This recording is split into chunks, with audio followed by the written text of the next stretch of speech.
We all aspire to perfect soldering on an etched kit with no sign of the solder we've used. Unfortunately, most of us will be still doing that going to our graves, but I have a suggestion which might help you get nearer that goal. I'm talking of a perfect soldering job, not your grave.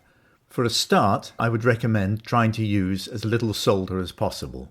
Using resistance soldering is another way of helping, but even then, there will be times when we have surplus solder which isn't wanted and has to be removed. Nooks and crannies are problematic, so what follows in this demonstration, I hope, will help. The usual way to take solder off is to scrape it, but it's all too easy to scratch our beautiful model. This is because we use inappropriate tools, or more precisely, inappropriate materials, often steel. What we need is a material that won't scratch, and for this we need something that is no harder than the metal we are using for the kit. The three main metals we use in modelling are nickel silver, brass and white metal.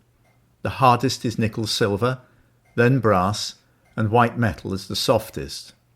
If you use nickel silver on nickel silver, it won't scratch because it's the same hardness. But if you use it on brass, it can scratch the brass because the brass is softer. Brass won't scratch brass because brass is the same hardness. But brass won't scratch nickel silver either because the nickel silver is harder than the brass.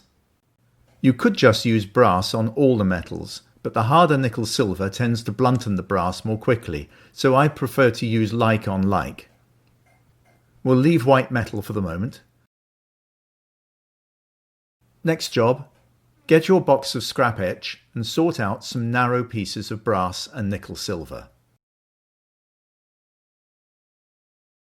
For this demonstration, I've chosen a piece of nickel silver which is 1.5 millimeters wide, which will be the width of a miniature chisel. You can, of course, make them any width that you like. I've cut two lengths off the scrap etch about 10 millimeters long and tinned one using 179° solder for a stronger joint. You can use whichever solder suits you. Solder the two pieces together. You don't need to use the RSU, it's just my preference, but do make sure that you use enough solder to make a solid job. Clean up the sides. From now on, you'll need a pin vise of some sort, one that will take tubing, which in this case is 2 millimeters in diameter.